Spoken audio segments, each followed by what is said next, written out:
Good morning, everybody. I'm Carrie Young. I'm one of the partners here at Jones and Roth, and I work in our nonprofit group with Fritz and Edwina, who are here today to do our presentation for our Nonprofit Roundtable, which is on the Form 990 and what every nonprofit needs to know about their Form 990. Before we get into the presentation today, I have just a couple housekeeping items. The first is that I'm going to be monitoring questions throughout the presentation. So if you have any questions, please put those into the question box and we'll be asking those throughout the presentation today. Additionally, a PDF of the slides is available in the handout section of the webinar toolbar. And then lastly, if you have any technical issues, you can use the chat to chat those issues, and we have somebody monitoring the chat box as well. So before we get into the presentation, I just wanted to share a few things about Jones and Roth. So Jones and Roth has been serving clients in the Pacific Northwest for over 75 years. We have 3 offices across Oregon, and our niche team focus allows for us to act as provide service like a big firm, but also have that one-on-one contact like a small firm. So we have a few focus niches. One of our largest focus niches is our nonprofit niche. You can see that our nonprofit team we're a large nonprofit team of diverse professionals to serve clients across Oregon and the Pacific Northwest. So next, I'll let our presenters introduce themselves. Okay. Hi there, I'm Fritz Duncan. I'm a partner here at Jones and Roth. Mostly specialize on the assurance side, mostly specialize in affordable housing and nonprofits. This will be my 34th tax season, so I've been doing this for quite a while. But I'll let Edwina go ahead and introduce herself too.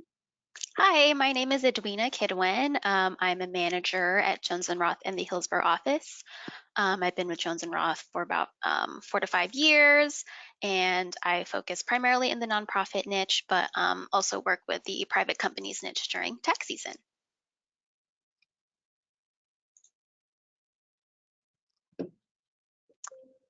All right, so I will go over our agenda. So today we'll be going over the Form 990 and some of the key schedules. Next, we'll discuss best practices for board review of the Form 990. So as a board member, what are things that you should be looking out for? Next, we'll discuss unrelated business income. And then we will discuss the Form 990 as a marketing tool and how it looks to the public and to potential donors. As Carrie mentioned, you're welcome to ask any questions in the chat throughout the presentation, but we'll also have some time at the end to answer any questions as well. So first, an overview of the Form 990 and the key schedules. The core form is comprised of 12 pages and 12 parts. So part 1 is really just a summarization, a snapshot of your nonprofit organization and the information that's reported elsewhere. So it shows items like your mission statement, some categories of revenue and expenses, your total assets, total liabilities, and total net assets, and that will show the current year and the prior year. Part 3 is where you display your mission statement and your program service accomplishments. So this is where you'll showcase what your organization accomplished throughout the year. Part 4 is the checklist of required schedules. So this is where you'll be reporting to the IRS your organization's various activities, and the responses to these questions will usually drive what supporting schedules will need to be completed. Part 5 and Part 6 has tax compliance and governance questions. And then Part 7 is where you disclose compensation of officers, directors, and key employees. This is the major section where we typically get questions on, so we'll take a deeper look into what that entails. So Part 7, compensation of officers. One important note is that this is completed as of a calendar year basis. So many nonprofits are on various fiscal years that don't end on 12/31, but this information should be completed as of the calendar year that falls within your organization's fiscal year. So who should be included in this section? That would be current officers, directors, trustees, key employees, the current top 5 highest compensated employees who have received compensation over $100,000, any former officers, key employees, and highest compensated employees that receive over $100,000 of compensation, and former directors and trustees that received over $10,000 of compensation. So for purposes of the Form 990, current would mean that that individual served in that role at any time during the tax year.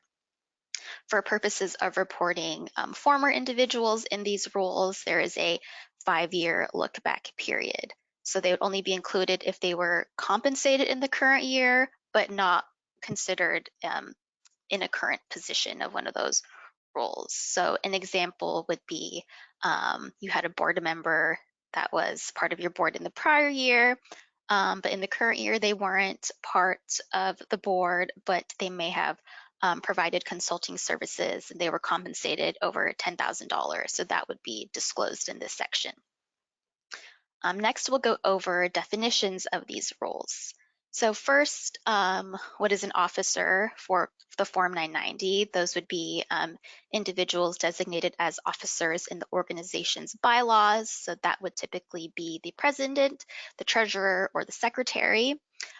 Also, at a minimum, the organization's top management and top financial officials should be considered officers. One thing to note that this could be the same person. So for smaller organizations, this could be just the executive director that's filling in both of these roles. Hey, Edwina? Yeah. Just to really add on to that, we get this question a lot. For the executive director, they should always be on here. And then a lot of times the controller, the CFO will ask if they have to be on here. And in most cases, the IRS is saying if you're the top financial official, you should be on here. But as Edwina said, there is some exception where maybe you can argue the executive director serves both those roles. But just in case you haven't heard that before, both those two key people, even if they're not an officer, should be listed because the IRS considers them an officer. There you go. Right. Okay, moving on to the definition of a director or trustee. So this would be a member of the organization's governing body at any time during the tax year. So even if this individual was part of the board for just a few months, they would still be included here. An important note is that these individuals must have voting rights. So a member of an advisory board that doesn't exercise any governance authority over the organization is not considered a director or trustee for purposes of this section of the Form 990. And Edwina, and just to add, we get this question a lot. If a board member is not on there at year end, should that be on here? And the instructions say yes. If they were a member during the year, then they should be listed even if they weren't a member at the end of the year. Correct. Next is key employees. So for a key employee, they must meet 3 tests. First is the reportable compensation test. So this employee must have over $150,000 of compensation in the tax year. Second is the responsibility test. So does this individual have power to influence the organization as a whole? And finally, the top 20 test. They must be in the top 20 highest compensated employees. So there are various things to consider when reporting a key employee on the Form 990. While they might seem to be a key employee in other aspects of the organization, for the purposes of this section, they must meet these tests. And then we get that question a lot on this one too, where they ask why their key employees not on the list, and it's generally because they're not over the 150. So you may have given us a list, you may have listed them on there, but if they're not over the 150s, then they don't go on that list. Finally, we have the definition of a highest compensated employee. So this would be an employee other than the current officers, directors, trustees, or key employees whose aggregate reportable compensation from the organization and related organizations is over $100,000 for the calendar year. So for highest compensated employees, this would just be the top 5, and it's for compensation over $100,000, and if they don't fall into one of those other categories. Now that we've went over who is included, what is included in this section? So there are 3 columns.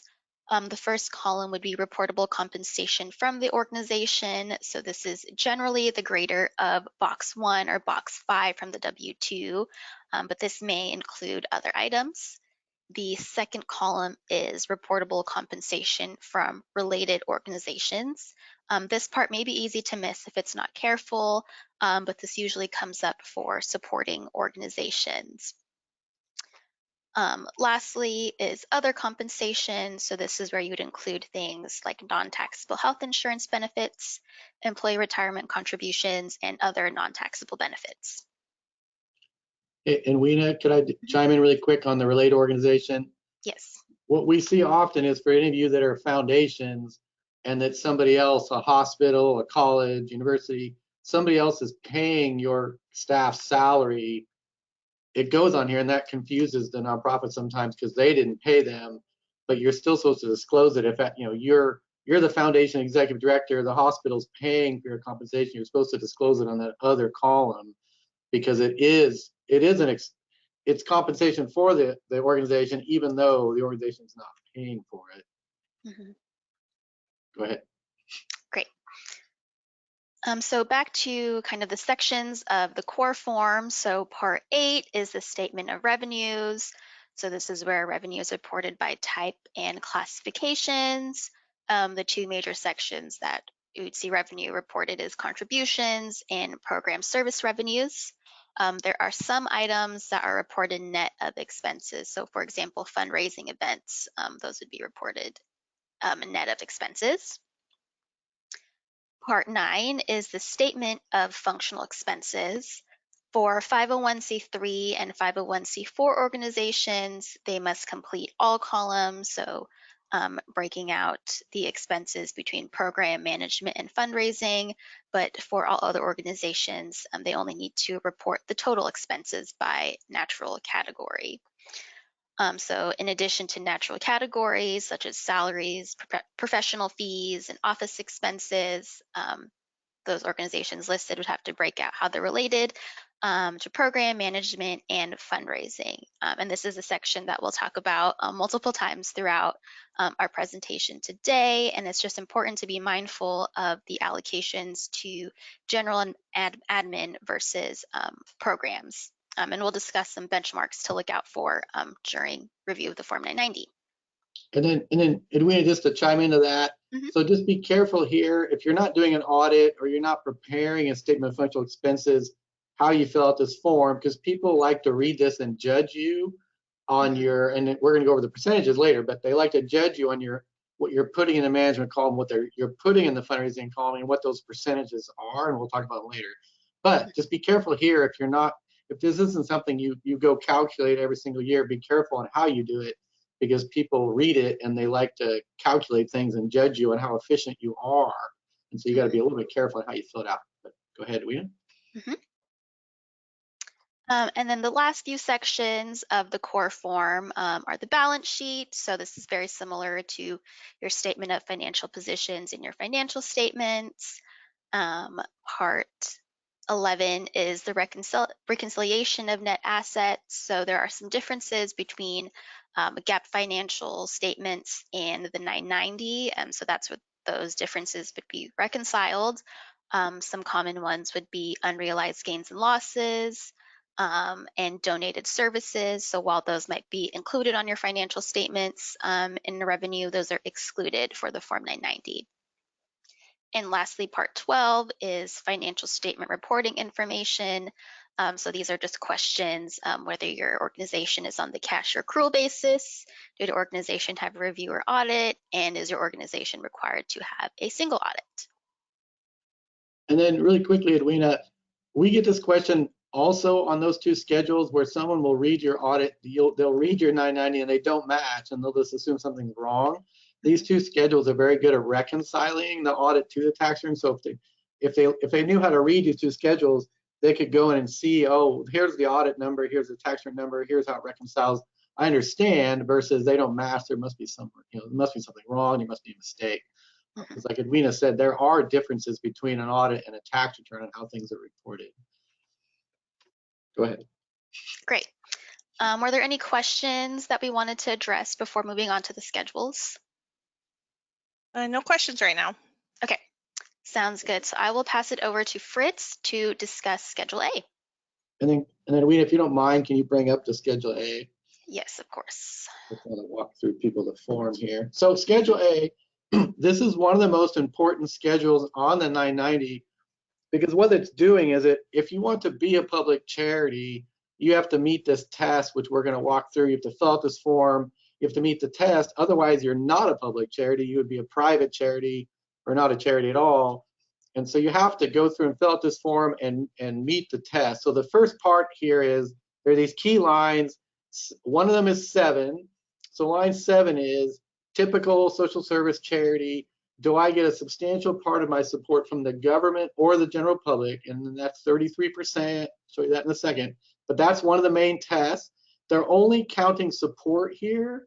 So charities that only need to count their actual donations fill out this, they meet this test. There's an optional one down below on line 10 where if you're a charity that has 33% from donations, program fees, membership fees, etc., you can count those fees to meet the test. There's some restrictions on that test you have to be careful of, but you can meet either one of these. We see most people meet the line 7, but some people do need line 10 to get their 33% to meet the test.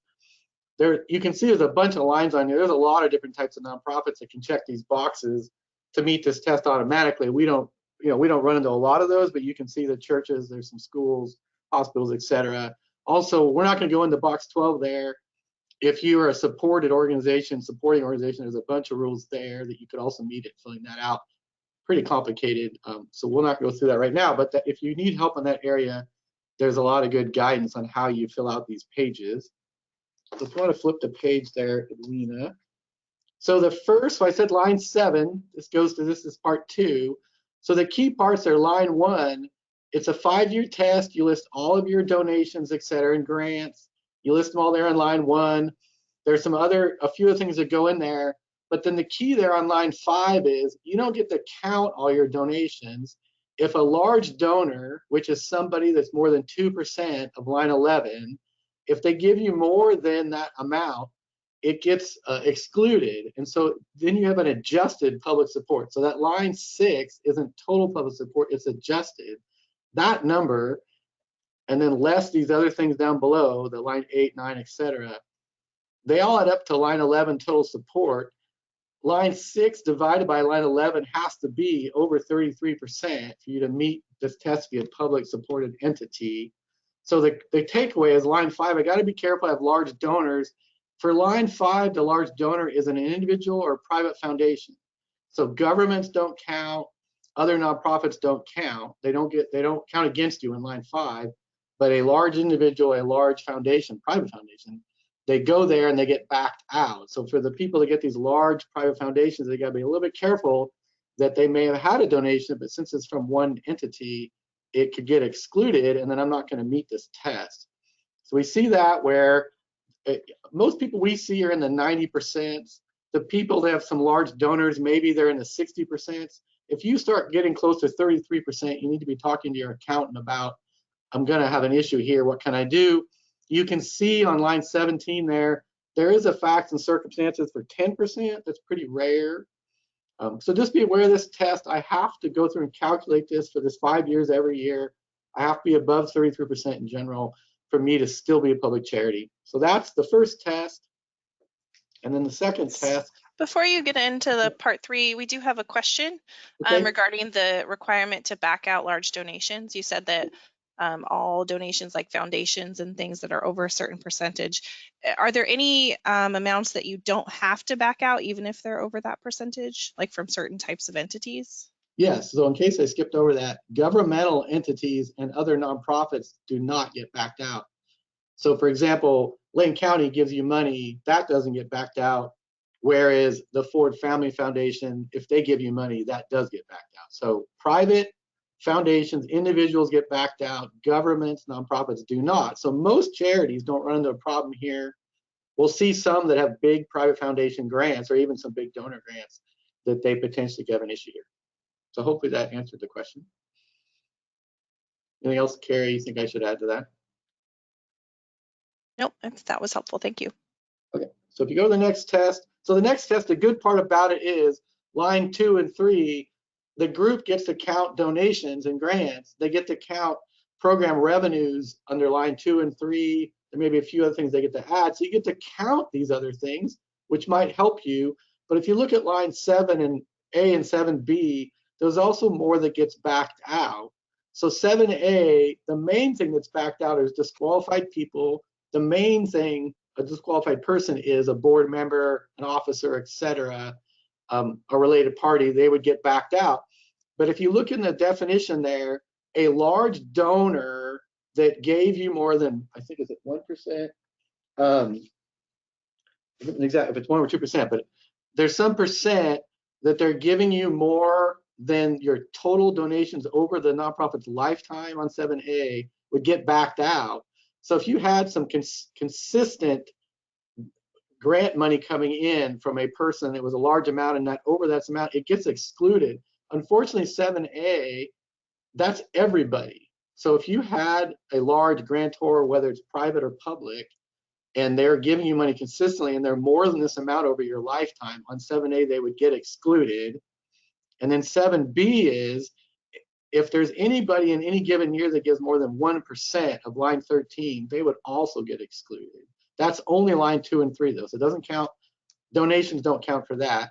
So the takeaways for line 2 and 3 is, do I have large contracts that would run into a problem on 7A or 7B, or is it a bunch of individuals? Like if I have rent, if I have people I have contracts with, as long as they're not over some huge amount, it's not an issue. But we've seen people where they might have a consistent grantor that gives them money every year and they're over this threshold and it would get backed out. As long as they don't go below 33%, they're still okay. So that's the main part of part 3 is I get to count more revenue. Some might get backed out. I still need to meet the 33%. The last thing that we don't see there on section D very often is you also have to have limited investment income in these types of entities. Again, I don't see that a lot where people's investment income is above 33%. You could see if you're a foundation, maybe you'd run into that. You'd have to be careful that my investment income isn't higher than that allowable amount. So those are the 2 keys. If you meet either one of these, depending on which test you're meeting, you're a public charity. You have to meet it. Okay, any questions on that? All right, Edwina's going to go jump into the next couple of schedules. Great. So the next schedule that we'll be talking about is Schedule B. So first, who must complete the schedule of contributors? So this is for organizations who receive contributions that meet certain filing thresholds, which we'll go over in a little bit. And so what gets reported? So only revenue that is classified as contributions, gifts, and grants that are reported on lines 1A through H of the Statement of Revenue are included on Schedule B. So if we take a look at the form here, in the Statement of Revenue, only the revenue that's included in these sections is what is being considered for Schedule B reporting. So a couple of things to note, that this includes cash and non-cash contributions, and this would not include program service revenue. Back to the slides. So for the reporting thresholds, there is a general rule and a special rule. So the general rule is that all contributions over $5,000 must be listed on Schedule B. However, there is a special rule that allows 501c3 organizations to use a higher threshold of 2% of total contribution revenue if they are meeting the public support test using part 3 of Schedule A. So the second part that Fritz just went over in Schedule A, they must be using that section, that part, and then meeting the public support test to be able to use a higher threshold of 2% of total contribution revenue. And your CPA will typically advise you on what needs to be completed, but that's how the general rule and the special rule work. And then another thing to note is that for Schedule B, these are totals by donor. So if a donor made multiple donations during the year, but the total of their donations is over whatever threshold is being used, then the total of that donations is what would be reported. Lastly, for contributor privacy considerations, only 501c3 organizations are required to report the names and addresses of their contributors on Schedule B.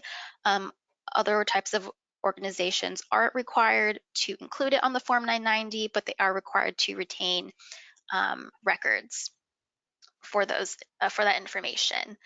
And then the names and addresses only go to the IRS.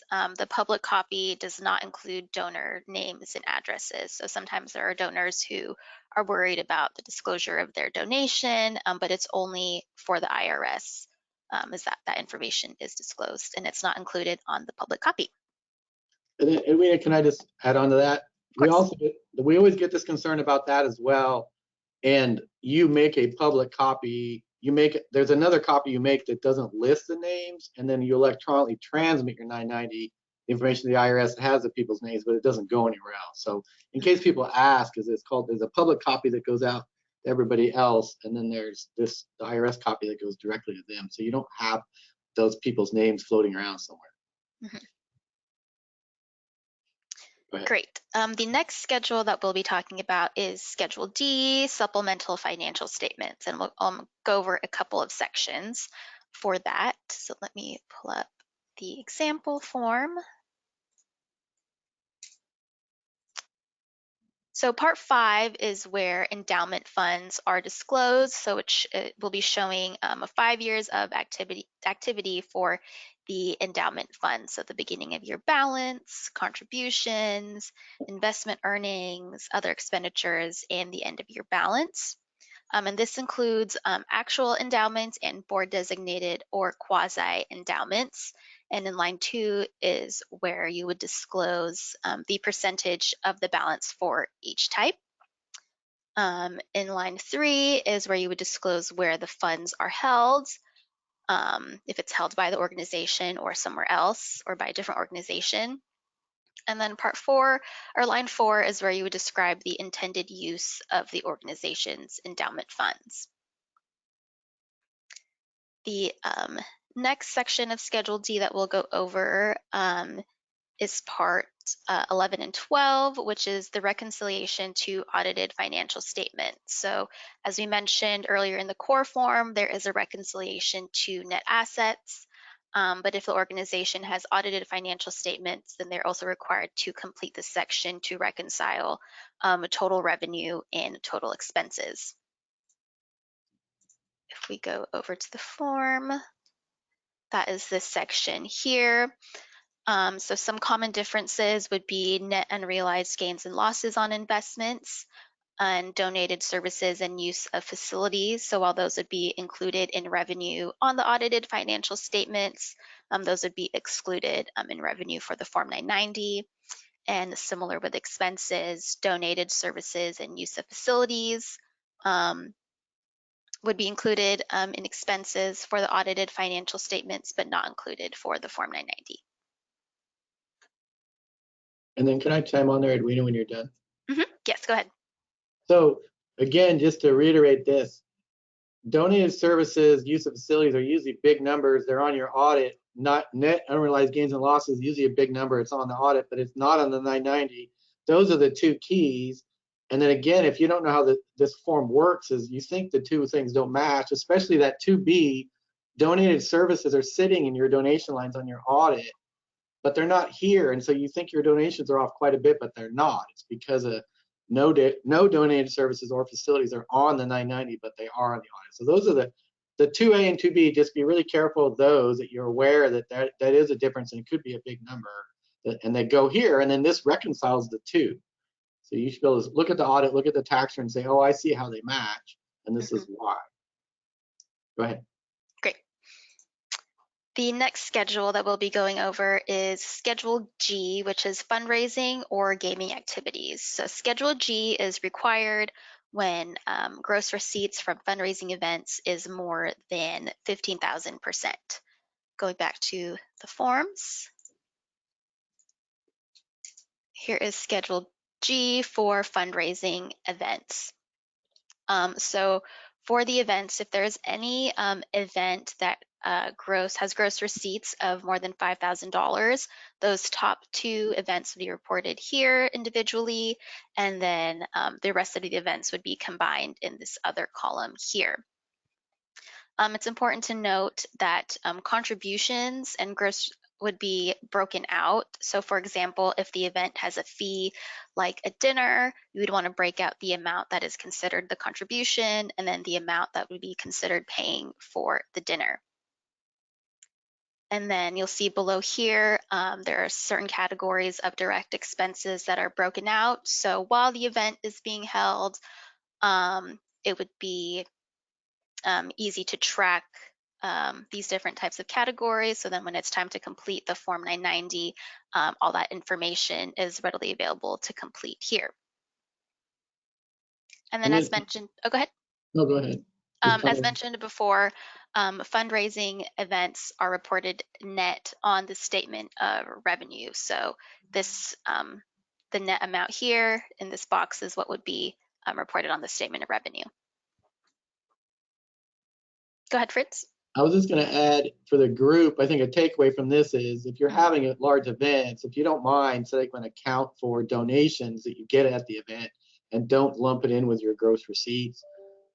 Because for the most part, we need to back that out. Like Edwina said, it needs to be moved out of here and it gets put under your contributions line in the revenue schedule where this is just a special event line. So it's nice that people track the revenues by type in their special event so we can get them in the right spot. Go ahead.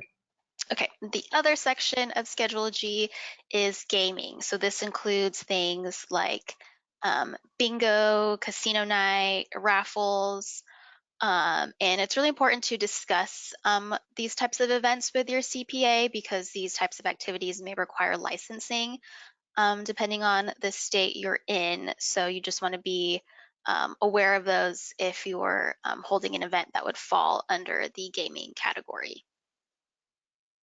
Yeah, and then just to add on to that, just be careful, like Edwina said, the people that manage these departments for the state, there's penalties, there's, you know, they're pretty good about following up on things. So if you're going to do bingo or some other type of gaming, make sure you go research the rules. Or you have to actually have a license to do bingo ahead of time and file a report every year. So there's all sorts of things outside the 990 you need to do if you're doing these things.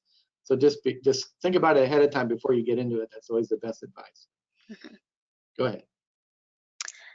The next schedule we'll be going over is Schedule I, so grants or other assistance to organizations or individuals in the U.S. So if you're an organization giving assistance to other domestic organizations or individuals, you'll need to track the information for Schedule I. One thing to note is Schedule I is not required for 990 easy filers, but there may be some information that's used to complete the schedule that would be required to be disclosed on Schedule O. So there are 3 parts. Part 1 summarizes the key policies, such as how grants are substantiated, how eligibility is determined for the grants, and how monitoring is done on the grants made. Part 2 is organizations, as where you list organization and governments that receive more than $5,000 each from your organization. So if we pull up the form, so Schedule I here is Part 2. So this is where you would list the name and address of the organization, their EIN, the amount of the cash grant, or if there was, if it was a non-cash contribution, you describe that here and the amount, and then also the purpose of the grant. So this is listed by organization or by government if they received more than $5,000 from your organization. Part 3 is for grants and other assistance to domestic individuals. So differently from part 2 is here you only list the types of grants or assistance. So you're not listing by individual person. So that could be something like scholarships, awards, other things like that. So you would include the type of grant, the number of recipients, the total amount of cash or non-cash assistance, the method used to determine the value, and the description of the non-cash assistance. So that is, Oh, go ahead. oh, I was going to say that's Schedule I, and if your organization is providing grants or other assistance to foreign organizations or individuals, that's reported on a separate schedule, Schedule F. We won't be going over that today because it's not as common, but the information is fairly similar. I was just going to add in for both I and F, you're allowed to make these kinds of grants and distributions. The IRS just wants to know about it because normally a nonprofit's going to spend money internally, spend money on its programs. They normally don't give money to another entity. Some people do. You're allowed to do that, but they just want you to report to them if it's over a certain amount that what you did is reasonable versus I'm distributing to some charity somewhere else and there's not a good reason for it. They just want you to disclose that you're doing it. If they want to ask you about it, they can. Mm-hmm. Go ahead. Great, so I will be passing it over to Fritz to discuss Schedule L. Okay, and then if you don't mind, Edwina, if you pull up the form. Yes, of course. So Schedule L, again, a lot of these forms are, yes, you're allowed to do it, you just need to tell people about it. I'm going to skip part 1, that's very, very rare that would come up. But part 2, if you're going to make loans to people, which I would probably advise you to not do that, but if you're going to make loans to related people, you need to disclose it. So it says loans to and or from interested persons. Interested persons would normally be a board member, some sort of related party. There's definitions in there to define that. But if you're going to do that, they just want you to disclose it because, of course, they want to make sure that there's a reasonable reason why you're doing this. So that's part 2. If you meet the definition for you have this type of person and you have this type of transaction, you disclose it. Similar to part 3, if I have grants or assistance to an interested person, I have to disclose it. This one's kind of obvious why they want it. If you're going to make grants to a related person, they of course want to know about it. One of the things that comes up a lot on part 3 is if you have a scholarship committee, they want to make sure if you're giving money to somebody that's on the committee, some family member that's on the committee, you're going to disclose it. So both those two, if you meet the definition, you just need to tell people about it. If you flip the page, the one that comes up often enough is, I'm doing transactions with board members or interested persons. There's nothing wrong with that. If it's a fair transaction, you just have to disclose it. So we'll see this a lot on our nonprofits where maybe there's a loan, maybe you're buying some services from them. All that's fine. It just has to be disclosed. So a lot of people ask us, well, am I allowed to do this? You're allowed to do it if it's reasonable. You just have to disclose it. So if people want to check into it, that they can. And again, the instructions, if you want to know on these different parts what an interested person is, you can read about it. There's a lot of different types. The main part is if you're an officer or a board member or you're on the schedule of key people, it applies there. If you're making scholarships, if you're on that committee, that those types of people. If there's a related company to a board member, that potentially would be included here. But you can read those definitions about what applies. I think the takeaway is always, do I have these types of transactions? Is it over the amount and then I need to report it? Right. And I think if you go back to your slide there, Edwina, really quick, if you go to the next one, there's the dollar amounts. So there's a lot of times where you might even have a transaction, but it doesn't have to be reported. We see this often where the aggregate, it's over 100,000, I have to report it. Do I have a single transaction? It's over 10,000, I have to report it. But we'll see things where it's $5,000, $1,000, et cetera. They don't have to report it. And then again, that 1% of revenue, obviously, it doesn't come up very often either. So all these forms we're going over, if you're interested, these instructions give a lot more details on each one of the forms. So let's see. So I think that's it for Schedule L. If you don't mind, Edwina, just go back to the form for Schedule M. I always like to look at the forms. So Schedule M, if you're going to receive in-kind gifts, you need to report them if they're over $25,000 per year. And if you look at those line items, there's a lot of people that we know that get these gifts. There's a lot of nonprofits that don't. But if you look at like line 4, if you're one of those people that sells donated books, you sell donated clothes, donated cars. We don't see a lot of donated boats and planes. If you get donated securities there on line 9, if you get donated land and buildings on line 15, line 16, line 19, if you get donated food, some of you are healthcare, line 20, donated medical supplies. The takeaway is if you're getting more than $25,000 of in-kind gifts, you need to report what it's for, and you can see you're estimating how many items I got, what's the amount, by line item, I need to report it. If you're doing an audit, you're likely tracking this anyway if it's material, because you're going to want to be recording on your financial statements. But the IRS does want you to tell people, okay, I got in-kind gifts. They're under my donations, under my revenue, but I need to also tell people what was the in-kind gift. Again, the most popular probably for everybody is line 9, where people get donated stock. But there's a lot of you that have thrift stores, or you're a food, you're in the, you're one of the nonprofit food nonprofits. We see that a lot. There's, again, a couple of healthcare entities we know that they get a lot of donated medical supplies. But these are all these line items. If you go down a couple lines there, there's a few people that go into the other. For people that do the fundraising events where they get donated items for their auctions, that usually is, that's where it's listed under line 25 and 26, because they don't really go up above. So I think the takeaway is that track these things if it's over 25,000, so you can report it both in your financials and on the tax return, and then report it on here. Schedule M. Hey, we have a good question in the question box. So somebody asked, if we are purchasing food that is given away to individuals as assistance, does that count as assistance that has to be reported on one of these schedules? And then Carrie, you can tell me if I'm wrong, but I don't think if you're purchasing food and you're giving it away, it goes on here. You potentially have that back there on, I think it was Schedule I.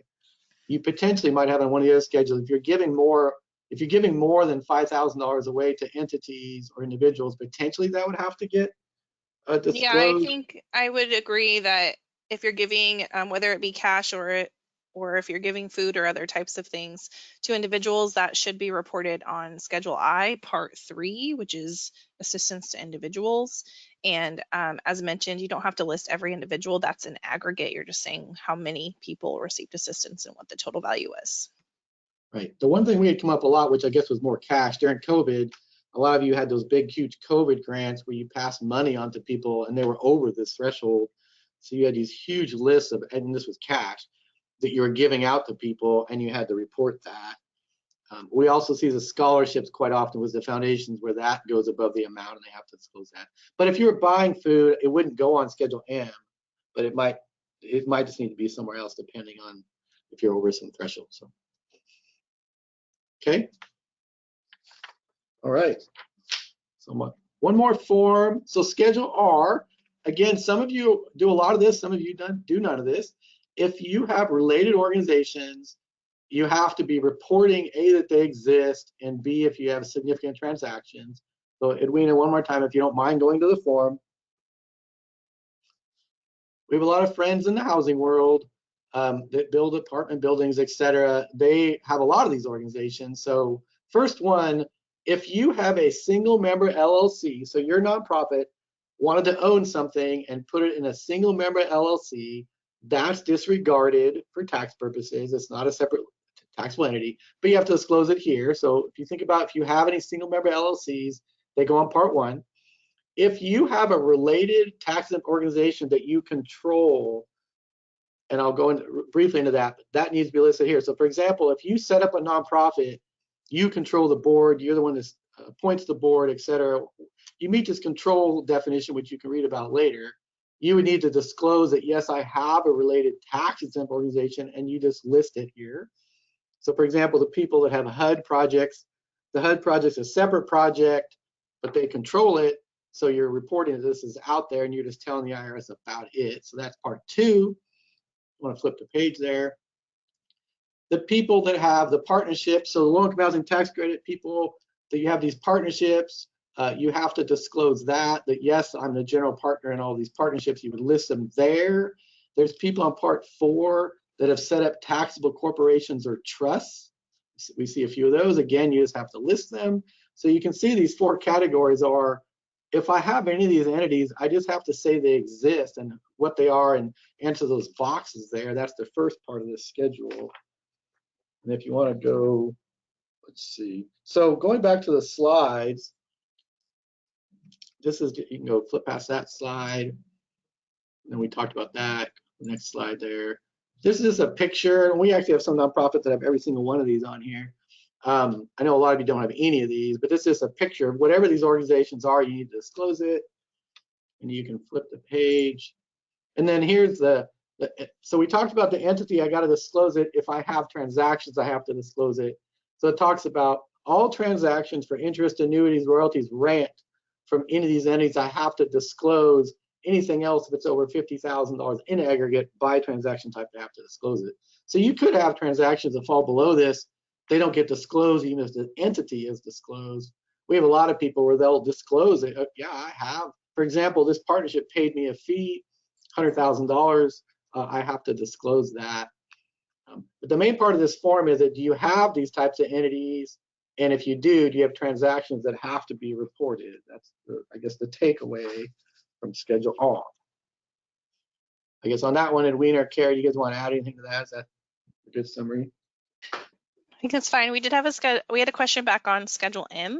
The Okay. question is, if it is your policy to immediately sell donated stock, is it still considered a non-cash donation reportable on Schedule M?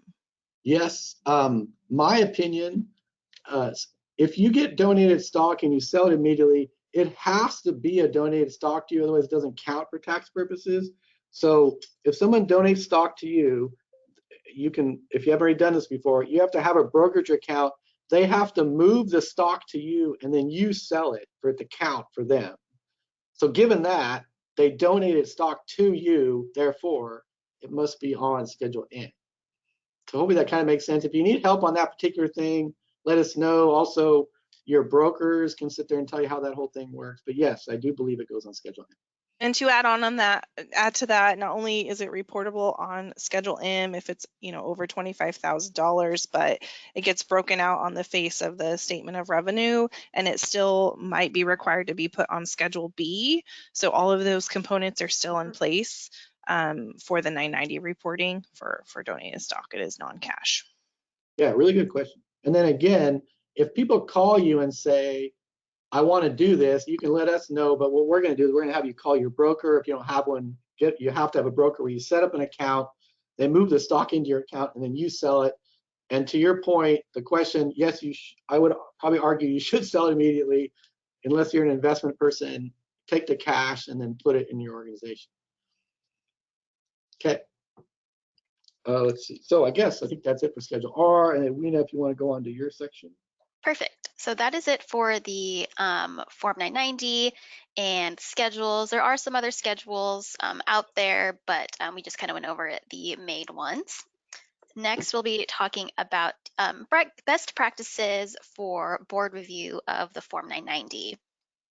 So it is certainly a best practice to have the board review the Form 990. An organization that files a Form 990 must indicate whether it provides a complete copy of the return to all members of its governing body, and also include a description of the review process that's being done. So while it is not statutorily required by the IRS does believe that such review will improve tax compliance. So what things should board members key in on when doing their review? The first part to look over is Part 4 and Part 5, so the checklist of required schedules and IRS and tax compliance. For the checklist of required schedules, you'd want to review the answers for accuracy and understanding. Typically, any yes answers on the schedule will result in requirement to complete an additional portion of the form or an additional schedules. And if there are yes answers for these types of questions, then you'd also want to review whether the proper schedule or section was completed as required. While reviewing this section, if the board member is unsure of what's being asked or the information, then they should request more information from the preparer of the form, or also review the IRS instructions, which have a glossary of clarification of the terms, and the 990 instructions are very thorough and very good and provide a lot of information of what's need to be required. The next section to review would be Part 6, Governance. It's possibly one of the most important areas for the board to review. So Section A includes information about the governing body and the management. So this would disclose the number of independent board members. An important note is to be considered independent, the board members can't be included in Schedule L or have a reportable transaction in Schedule L. So if there is a board member listed in Schedule L, then they would not be included in the total number of independent board members. Other information included here is the disclosure of relationships between board members. So this would be either a family relationship or a business relationship. So that would be disclosed here.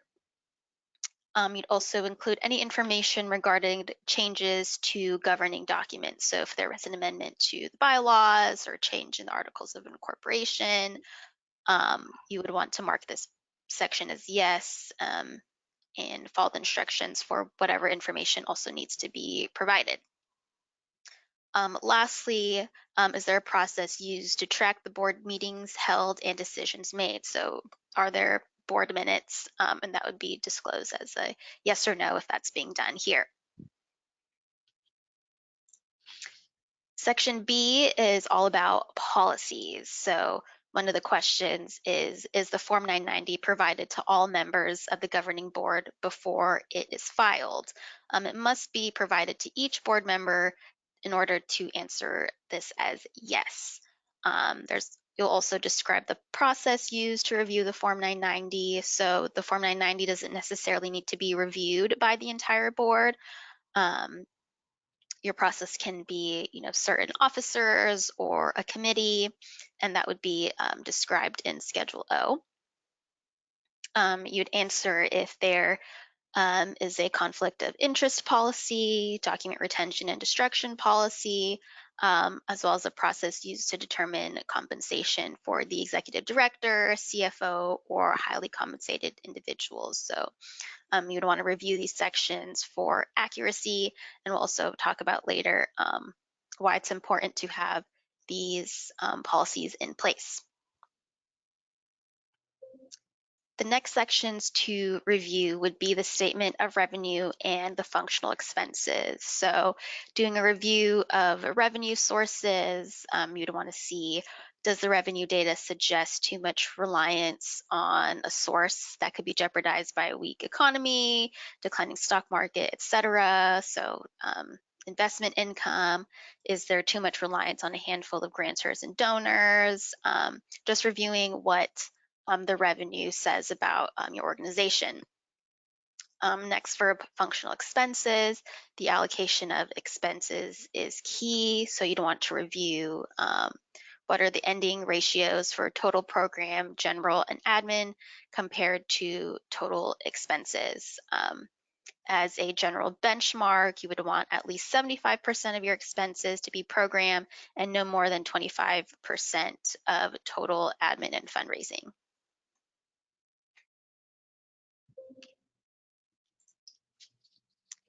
And then some supplemental schedules to review would be Schedule A, so reviewing the public charity status and the public support percentage. The public support percentage must be 33.33% for the organization to be considered a public support charity. And if comparing this amount year over year, if this is going down year over year, then you'd want to consider the activities of your organization, check in with your CPA, and come up with a plan for making sure that you continue to meet that public support test. Schedule C, which we didn't talk about earlier, but that is for political campaign and lobbying activities. So if your organization does any lobbying, if you're exempt under 501c3, do you have policies in place to prevent participation in a political campaign that could jeopardize your tax status? Has the organization filed a form 5768 under Election 501H to make expenditures to influence legislation?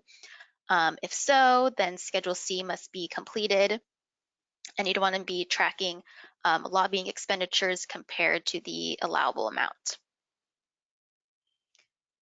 Yeah, I think, Go ahead. just tell me when you're done, and we know just add something. Okay. And then as applicable, you'd also want to review any other schedules that would be applicable to your organization and making sure those are accurate. Go ahead, Fritz. I was just going to say, for most of you, and I assume most of you are C3s, there's activities that you're allowed to do here. You just have to disclose it. There's activities you're not allowed to do at all as a C3, and just be aware what those different rules are. And what am I not allowed to do? What am I allowed to do? And if I'm going to do it, I have to be reporting it, and I have to fall under some threshold that if I'm spending money in this area, I'm not going over the allowed amount, or versus I'm not allowed to do any at all. Mm-hmm. Go ahead. So next, Fritz will be going over unrelated business income. We have a good question before we jump into unrelated business income about admin costs. So just if you have a couple comments about things that can be sometimes that nonprofits include in admin that really might be program expenses, so common misallocations. I'll chime in, and then Edwina, go ahead and chime in too. I think one thing we get is executive directors, other employees that are actually spending time in program. They don't allocate their time over to program. They leave it over in admin. They leave it in fundraising. So that's one where there's things that actually should be allocated. I think client assistance, sometimes people maybe allocate, but really that's usually almost always a program expense. Interest on your the billing that you use only for your program. I think that's one that maybe sometimes people, they mistake and put on their admin, but it's really because it's interest, but then it's interest on their actual program building, not their admin building. But go ahead, Edwina. I would also add depreciation similarly to any like buildings that you would use in your program. Yeah. I think the main thing is, do you have expenses that are multi, over the 3 columns, and are you accidentally, because their nature sounds like admin or they sound like fundraising, are you not allocating it between the 3? And you probably should. You have to be careful you're doing that you're not overdoing it. But I think that's the main thing, is making sure that the programs are allocated over there where they belong. Do you want to add anything to that, Carrie? No, you guys covered it pretty well. Okay, so unrelated business income, which you could have an entire class on this. We're just going to summarize it. So you're a nonprofit. One thing people worry about is that they think they're not allowed to have unrelated business income. You are. As a nonprofit, most of what you do is exempt. The income is exempt. It's not taxable. If you have unrelated business income, we're going to define that. That could be taxable. And if that income was over a certain percent, and I'm going to say 10%, that's not really defined, you could potentially have tax status issues if you had too much unrelated business income, gross income. But it doesn't mean you can't have it. So some people have determined over the last 20 or 30 years that they'd like to have this activity. It is taxable. But if you pictured, I make $10,000 on this activity and I pay a 30% tax somewhere, I still get to keep the 70%. So there's times where it makes sense to have an activity even if it is taxable, because me keeping the 70% is better than not having it at all. So going through this, do I have unrelated business income? And those 3 things are defined. So a big one here is this activity unrelated to my mission? So we work with quite a few nonprofits. They're very creative, and they do a lot of things inside their mission that have developed revenue. And so if you go and research this activity that you're starting, the question is it related to my exempt purpose? in a lot of cases it is, or can I expand my exempt purpose so it is. So the key, the first step is, if you're going to do an activity, talk about it ahead of time and research if it's related. If it's related, then you don't have an issue. If it's not, if it is unrelated, okay, that's step one. Is that I have an unrelated activity? Okay, fine. Is it qualified as a trade or business? There's definitions for that. And is it regular carry on? There's definitions for that. So if you want to flip the slide there, just have a couple slides here where we just kind of talk through that, the first one, is it unrelated to my exempt purpose? What is a qualified trade or business? What's regular carried on? That number 3 below, that you could have something where you don't do it very often, so they probably wouldn't count it as unrelated business income. So the key is, whatever this activity is, can you get out of it being unrelated? Is it actually related? If you want to flip the slide there. Oops. Sorry, go ahead. There you go. Sorry, I clicked too much. This comes up quite a bit. Some of you might not know bullet point 1 there, advertising income. Advertising income is always unrelated business income. There is no exception. So if you're doing advertising in your nonprofit, it's a newsletter, you're letting someone advertise in these various things, that is always unrelated business income. Have to go calculate it. But what's excluded, which people run into, is if people are sponsoring your auction, they're sponsoring your nonprofit, your golf tournament. If you follow the rules, and there's a circular on what a qualified sponsorship is, if you follow the rules, someone giving you money to recognize them may not be advertising income. You want to check on that. But if you're advertising the gross revenue, and then you go through this calculation and see if you actually made money on it, you would pay tax on the net. That is a key to all these calculations. Is, let's just say you've decided that I do have an unrelated issue. Now I'm going to calculate if I made money on it. And then the IRS a lot of times defines how you calculate it, but you only pay tax if you actually made money on it. Most of the time, advertising income, people made money on it. The second one, whole other class on rent income, usually exempt, but rent income on debt financed property, the net income is taxable. And then there are certain types of selling certain types of things that may be taxable. So those are common, the common 3. That number 1 we see often in the housing world. Some people see number 2. So there's some common ones. I want to flip the page. The opposite is, there's a lot of things people may not know that are exempt. So for most people, interest in dividends is not it's exempt. It's not taxable. They put a thrift store exemption in here, I don't know, 30, 40, 50 years ago. So sale of donated goods are not taxable. This is royalties, for if there's any alumni associations on the call, people that have these Visa cards with their names on it, royalties are not taxable. And then if the activity is performed by 85% more by volunteers, that's not taxable. But there's all these things here where it's exempt, so it doesn't matter if I make money or if I have income from it, it's not going to be taxable. So that's good to know. Go ahead and flip the page. One key here from a law change from a couple of years ago, I guess both these are, you can no longer net different activities. It used to be you'd have activity 1 made money, activity 2 lost money, you could net them, didn't have to pay any tax. The IRS got smart to that. You can't do that anymore. You have to report your issues separately, and if one of them made money, net income, you would pay tax. One of the negatives from the corporate tax law change a few years ago is you now pay 21%. In the old days, maybe you pay 15, maybe you pay 10, maybe you pay 25%. It was graduated, but it's 21%. So if you have taxable income, you're going to pay 20%, and this is federal. You also probably going to pay state. So that's just I guess that's just a really quick summary of unrelated. I guess any questions on that subject? No new questions right now. Okay, I think the takeaway for everybody is, we tell all of our clients, we have a lot of creative clients. If you please talk to us ahead of time before you do it, so we can determine if it's an issue, or call us after you did it and let's research if we can get you out of it. If it can be related before we start filing your tax return. But the main thing is to know ahead of time, if you're going to have an issue before you do it, or of course before you file the return. For anybody that has this, it's called a 990T. It's a separate tax return. You file it. You pay your taxes. The one takeaway is if you're doing this, that you would pay estimates like you would as a normal business, which also trips people up, is that they find out later that they owe money, they didn't pay any estimates, now they have penalties on it. So one of the things for people who are doing this is make sure your quarterly estimates set up as if you were a corporation, so there's no penalties on whatever tax you might have. So Edwina, moving on to Great. your section. Awesome. So the last section that we'll be talking about is the Form 990 as a marketing tool.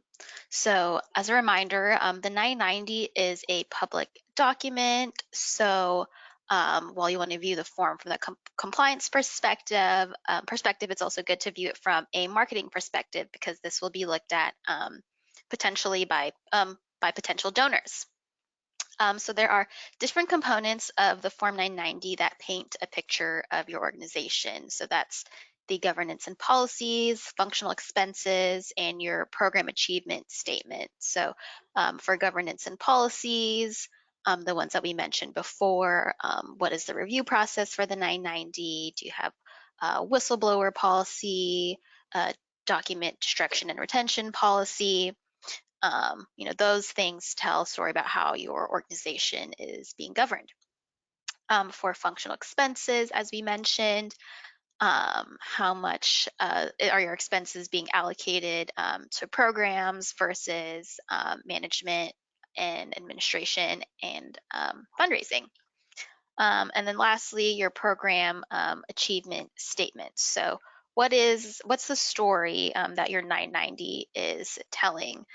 For your program achievement statements, this is an opportunity to describe what your organization is doing and what they are contributing back to the community.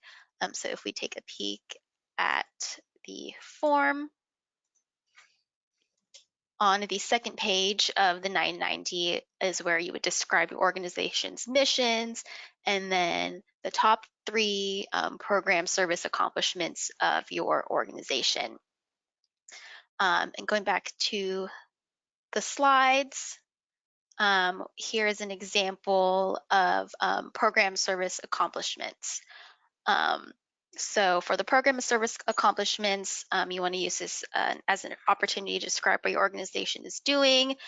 You'd want to include quantifiable data when possible, why your organization is providing this, and then also geographical information. So here's an example of a good program service accomplished statement. Books for All provides books to school and children. So very general, doesn't give a lot of detail. The next one is a better example. Books for All provides books to school and children across Clackamas County, so all children have access to books. So this adds geographical information, and then also the why. Finally, here is the best example. Books for All believe all children should have access to books to improve reading skills and make reading a part of their life. During 2019, Books for All provided 100,000 books to schools and children across Clackamas County. So this includes the why, quantifiable data, geographical data, and also information specifically for the year that the Form 990. While you want to include as much detail as possible, you also want to be concise. Looking back at the Form 990, you have this section to describe your different program service accomplishments, but then anything after what fits here would be pushed towards the back on Schedule O. So it's really helpful to kind of have just all of that information in one place for the reader to have all that information on one page rather than having to go to the back of the Form 990 to continue reading.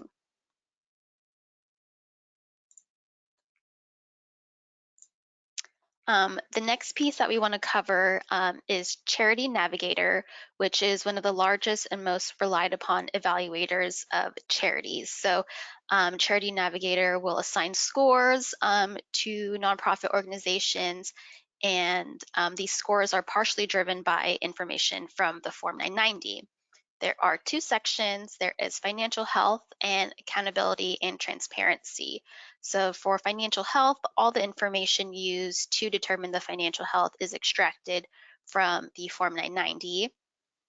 And these financial efficiency performance metrics are based on the expense allocations on the schedule of functional expenses. So the program expense percentage, the admin percentage, and fundraising expense percentage. As we mentioned multiple times, this stresses the importance of reviewing the allocation of costs on the statement of functional expenses, because this is what's going to be driving your financial health score on Charity Navigator.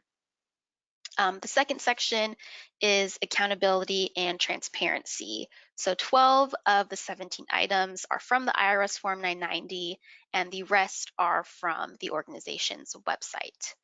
So on the following two slides, we have what those 12 items are from the Form 990 that contribute to the accountability and transparency section. So first, does the organization have an independent board?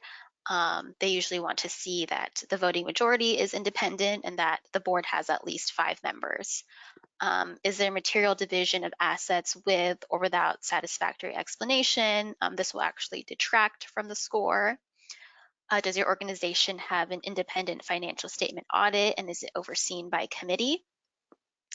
Does the organization have any loans to or from interested parties? And this is another part that would detract from the score.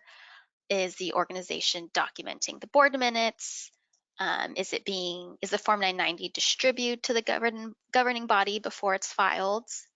Is there a conflict of interest policy, a whistleblower policy, record retention and destruction policy, a policy for determining and reporting CEO compensation, and then board member compensation. So it's important to understand what goes into these ratings so you can do what you can to maximize these ratings.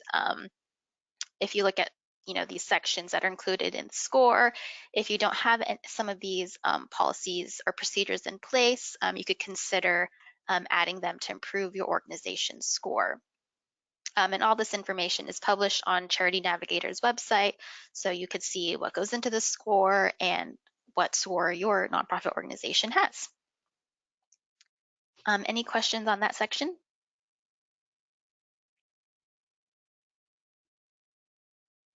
No questions. Great. Well, that was it for our presentation. And now, if there are any questions regarding, the entire presentation, you're welcome to take those now.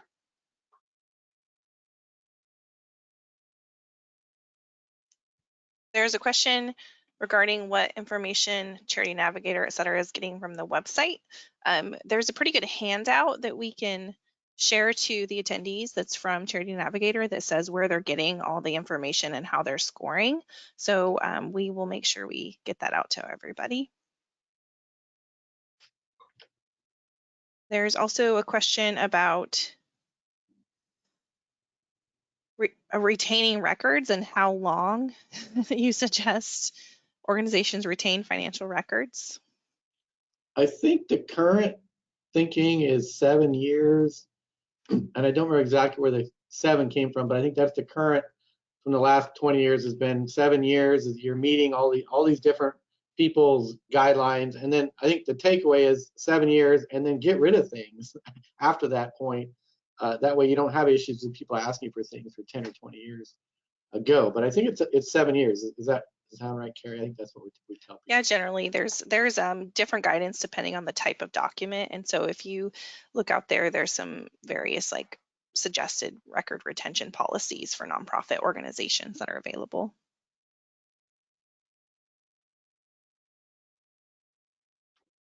I don't see any other questions for the whole group, so I guess last call for questions. Otherwise, we want to thank everybody for attending today. This session was recorded, and so it will be available on our website if there's anybody that you think would benefit from listening. For example, board members or anybody that is kind of starting to learn how to review the Form 990. This could be helpful training for them. And then if you ever want us to come to do some sort of training for your board or management on a 990, we're happy to do that. A lot of times it's good to kind of walk through the basics with people so they're aware, or if you have a bunch of new board members, it's something you can always do too. All right. Well, thank you, everybody. Have a great rest of your day. Thanks.